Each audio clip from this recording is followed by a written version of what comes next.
Bernard Riman এজন প্ৰতিভাশালী German গণিতজ্ঞ আছিল। গাণিতিক বিশ্লেষণ, সংখ্যাতত্ত্ব, অৱকলন, জ্যামিতি আদিৰ ক্ষেত্ৰত গুৰুত্বপূৰ্ণ অৱদানৰ জৰিয়তে তেওঁ বিশ্বৰ গণিত জগতত এক বিশেষ স্থান দখল কৰিবলৈ সক্ষম হৈছিল। 1826 চনৰ 17 ছেপ্টেম্বৰত হানোভাৰ ৰাজ্যৰ বৰ্তমান জাৰ্মানী ডানেনবাৰ্গৰ ওচৰৰ ব্ৰেচেলেন্স নামৰ এখন গাঁৱত ৰিমানৰ জন্ম হয়। তেওঁৰ দেউতাক ফ্ৰেডেৰিক ৰিমান এখন দুখীয়া লুথেৰিয়া নেতা আছিল। ফ্ৰেডেৰিকে নেপোলিয়নৰ সৈতে হোৱা যুদ্ধতো অংশ লৈছিল। ৰিমানৰ মাকৰ নাম আছিল চাৰ্লট এভেলৰ। মাক দেউতাকৰ 6টি সন্তানৰ ৰিমান দ্বিতীয় সন্তান আছিল। শিশুকালৰ পৰাই তেওঁ বৰ লাজকুৰীয়া আছিল। মানুহৰ আগত কথা ক'বলৈ ভয় খাইছিল। প্ৰতিকূল পৰিস্থিতিত মাজে মাজে তেওঁৰ নাৰ্ভাছ ব্ৰেকডাউনো হৈছিল। কিন্তু সৰুৰে পৰা ৰিমানৰ গাণিতিক সামৰ্থ্য, বিশেষকৈ গণনা কৰাৰ ক্ষমতা যথেষ্ট বেছি আছিল।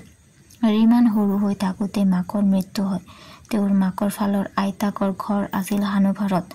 মাকৰ মৃত্যুৰ পাছত 1840 চনত ৰিমান হানোভাৰলৈ যায় আৰু তাত আইতাকৰ লগত থাকি স্থানীয় মাধ্যমিক বিদ্যালয়ত অধ্যয়ন কৰে।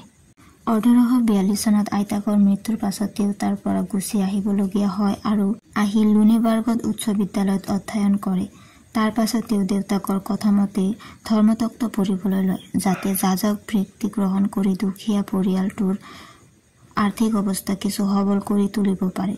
সেই সময়ত উচ্চ শিক্ষাৰ স্থান হিচাপে গুটিনজেন বিশ্ববিদ্যালয়ৰ বেছ নাম আছিল আৰু ৰিমানে তাত পঢ়িবলৈ বৰ ইচ্ছা কৰিছিল। 1846 চনত ৰিমানৰ দেউতাকে কিছু টকা যোগাৰ কৰি তেওঁক গুটিনজেনলৈ পঠিয়ায়। পাছে তাতো তেওঁক ধৰ্মতত্ত্বই পঢ়িবলৈ কয়। ৰিমানে সেইমতে গুটিনজেন বিশ্ববিদ্যালয়লৈ গৈ ধৰ্মতত্ত্ব বিভাগত নাম লগায়। কিন্তু গণিতৰ প্ৰতি থকা তেওঁৰ অপৰিসীম আগ্ৰহৰ বাবে তাত গৈ তেওঁ কাৰ্ল ফ্ৰেডৰিক গাউছৰ অধীনত গণিতো পঢ়িবলৈ লয়। গাউছে দেখিলে যে ৰিমানৰ গণিতৰ ক্ষেত্ৰত অসামান্য প্ৰতিভা আছে, কিন্তু দুয়োফালে মন দিলে তেওঁৰ কোনোফালে একো নহ'বগৈ। সেয়ে গাউছে তেওঁক ধৰ্মতত্ত্ব বাদ দি কেৱল গণিত পঢ়িবলৈ ক'লে। ৰিমানে নকওঁকৈ দেউতাকক এই কথা ক'লে আৰু দেউতাকে ভাবি চিন্তি অনুমতি দিয়াত ৰিমানে তাকে কৰিবলৈ ল'লে। ধৰ্মতত্ত্ব এৰি গণিত অধ্যয়ন কৰিলেও ব্যক্তিগত জীৱনত ৰিমান এজন ধাৰ্মিক লোক আৰু উৎসৰ্গিত খ্ৰীষ্টিয়ান আছিল।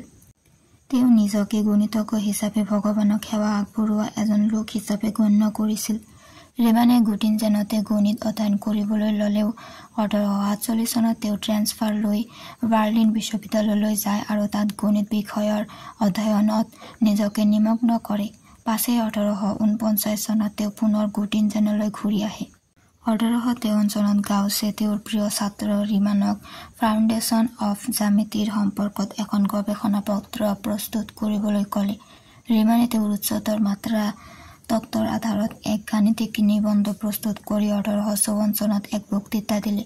এই নিবন্ধৰ জৰিয়তে ৰিমানে কোনো পৃষ্ঠৰ ডিফাৰেন্সিয়েল জ্যামিতি এন মাত্ৰালৈ প্ৰসাৰিত কৰিবলৈ এক শুদ্ধ বাট দেখুৱাই দিছিল। এই তত্ত্বই তেতিয়াই প্ৰাপ্য মনোযোগ আৰু স্বীকৃতি নাপালেও পাছত ই জ্যামিতিৰ আটাইতকৈ গুৰুত্বপূৰ্ণ তত্ত্ববোৰৰ মাজৰ এটা হিচাপে পৰিগণিত হৈছিল। তেওঁৰ মৃত্যুৰ 2 বছৰ পাছত চনত এই নিবন্ধ তথা গৱেষণা পত্ৰ ছপা ৰূপত প্ৰকাশিত হৈছিল। ৰিমানে আধুনিক বিশ্লেষণাত্মক সংখ্যাতত্ত্বৰ ক্ষেত্ৰতো কেইটামান গুৰুত্বপূৰ্ণ আৱিষ্কাৰ কৰিছিল। সংখ্যাতত্ত্বৰ বিষয়ত অৱশ্য তেওঁৰ এখন গৱেষণা পত্ৰহে প্ৰকাশিত হৈছিল। তাত তেওঁ জিটা ফাংচন সম্পৰ্কত আলোচনা কৰিছিল। মৌলিক সংখ্যাৰ বিতৰণৰ বিষয়ে ধাৰণা কৰাৰ ক্ষেত্ৰত এই ফাংচন বা ফলনৰ যথেষ্ট গুৰুত্ব আছে। এই ফলনৰ ধৰ্ম বুলি ব্যাখ্যা কৰাৰ ক্ষেত্ৰত ৰিমানে যি পদ্ধতি ব্যৱহাৰ কৰিছিল তাক ৰিমান প্ৰকল্প বুলি জনা যায়। সংখ্যাৰ কিছুমান সংহৰিত সহায়ত ৰিমানে শূন্যত অৱস্থিত কোনো বিন্দু কিমান ব্যাখ্যা হৈ আছে তাক বুজোৱাৰ পদ্ধতি আৱিষ্কাৰ কৰিছিল। ইয়াক ৰিমানিয়ান মেট্ৰিৰ নামেৰে জনা যায়। গণিতৰ ক্ষেত্ৰত তেওঁৰ অৱদান বিশ্ববিখ্যাত হৈ পৰাত তেওঁক বিদেশৰ বিভিন্ন শৈক্ষিক প্ৰতিষ্ঠানলৈ বক্তৃতা দিবলৈ নিমন্ত্ৰণ কৰা হৈছিল আৰু ৰিমানে সেই নিমন্ত্ৰণ গ্ৰহণ কৰি ইউৰোপৰ বিভিন্ন দেশ ভ্ৰমণ কৰিছিল। 1857 চনত ৰিমানে গুটিনজেন বিশ্ববিদ্যালয়ৰ নিয়মীয়া দৰমহা পোৱা এজন শিক্ষক হয়। নিয়মীয়া দৰমহা কথাটোত এই কাৰণে গুৰুত্ব দিয়া হৈছে যে সেই সময়ত বিশ্ববিদ্যালয়বোৰত ছাত্ৰ-ছাত্ৰীৰ সংখ্যা আৰু তেওঁলোকে দিয়া বৰঙনিৰ ওপৰত নিৰ্ভৰ কৰি অনিৰ্দিষ্ট পাৰিতোষিক পোৱা শিক্ষকো যথেষ্ট আছিল। 1859 চনত লেজেউন ডিৰিচলেটৰ মৃত্যুৰ পাছত ৰিমান গুটিনজেন বিশ্ববিদ্যালয়ৰ গণিত বিষয়ৰ মুৰব্বী অধ্যাপক হয়। 1862 চনত তেওঁ একিছে কোচ নামৰ এগৰাকী মহিলাক বিয়া কৰায়। দুয়ো পাছত এগৰাকী কন্যা সন্তানৰ পিতৃ মাতৃ হৈছিল। গুটিনজেন বিশ্ববিদ্যালয়ত সখী কাম কাজ কৰাৰ লগতে ৰিমানে গাণিতিক অধ্যয়ন আৰু গৱেষণাৰ কামো চলাই গৈছিল। পাছে জাৰ্মানীৰ ৰাজনৈতিক পৰিৱেশে গুটিনজেনকো চুই যোৱাত তাৰ পৰিৱেশ ৰিমানৰ বাবে লাহে লাহে অস্বস্তিকৰ হৈ আহিল। তাৰ পাছত 1866 চনত এবাৰ গুটিনজেনত হানোভাৰ আৰু প্ৰুছিয়াৰ সামৰিক বাহিনীৰ সংঘৰ্ষ হোৱাত নিজকে অসুৰক্ষিত অনুভৱ কৰি ৰিমান গুটিনজেনৰ পৰা ইটালীলৈ পলাই যায়। সেয়া আছিল তেওঁৰ তৃতীয় ইটালী যাত্ৰা। এই যাত্ৰাৰ সময়তে 1866 চনৰ 20 জুলাইত ইটালীৰ চেলাস্কাত ৰিমানৰ মৃত্যু হয়। ৰিমানৰ গাণিতিক জীৱনৰ এক বিশেষ কৃতি আছিল ৰিমান ইণ্টিগ্ৰেল আৱিষ্কাৰ। এই আৱিষ্কাৰৰ বাবে বিশ্বৰ বহুতো ছাত্ৰৰ বাবে ৰিমান এক চিনাকি নাম।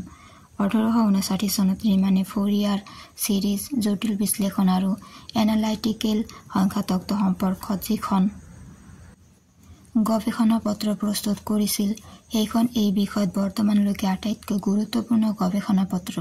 সাধাৰণ আপেক্ষিকতাবাদৰ গণিতিক ভেটি নিৰ্মাণ কৰাটো তেওঁ সহায় কৰিছিল। এই ক্ষেত্ৰত তেওঁক সহায় কৰিছিল আন এজন প্ৰতিভাধৰ গণিতজ্ঞ আৰু তেওঁৰ শিক্ষাগুৰু কাৰ্ল ফ্ৰেডেৰিক গাউছে। ৰিমানে আৱিষ্কাৰ কৰা যথেষ্ট সংখ্যক তত্ত্ব অসম্পূৰ্ণ হিচাপে থাকি গ'ল। সেইবোৰত নিশ্চিতভাৱে কিছু গুৰুত্বপূৰ্ণ তত্ত্ব আছিল, কিন্তু অসম্পূৰ্ণ কথাবোৰ প্ৰকাশ কৰিবলৈ তেওঁ সংকোচ কৰিছিল বাবে সেই তথ্যবোৰ অপ্ৰকাশিতভাৱে থাকি গ'ল। গুটিনজেনত তেওঁ য'ত আছিল সেই ঘৰটোৰ গৃহৰক্ষকে পাছত তেনেধৰণৰ বহু লেখা আৰু কাগজ ধ্বংস কৰি পেলালে।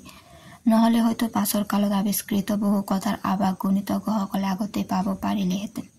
ৰিমানৰ প্ৰকাশিত কামবোৰে গাণিতিক বিশ্লেষণ আৰু জ্যামিতিক সংযোগ কৰি গৱেষণা তথা অধ্যয়নৰ এক নতুন বাট মুকলি কৰি দিছিল। তেওঁৰ কৰ্মই ৰিমানিয়ান জ্যামিতি, বীজগণিতীয় জ্যামিতি আৰু কমপ্লেক্স মেনিফল্ড তত্ত্বৰ ভেটি নিৰ্মাণ কৰিছিল। ৰিমানে উনুকিয়াই যোৱা ৰিমান পৃষ্ঠৰ ধাৰণাক পাছত ফেলিক্স ক্লেইন আৰু বিশেষকৈ এডলফ হাৰউইটজে বহলভাৱে ব্যাখ্যা কৰিছিল। গণিতৰ এই নতুন ক্ষেত্ৰ ভূস্থানিক অধ্যয়নৰ এক স্বৰূপ আছিল আৰু এতিয়াও সেই তত্ত্ববোৰ টপ মেথমেটিকেল পদাৰ্থ বিজ্ঞানৰ ক্ষেত্ৰত ব্যৱহৃত হয়।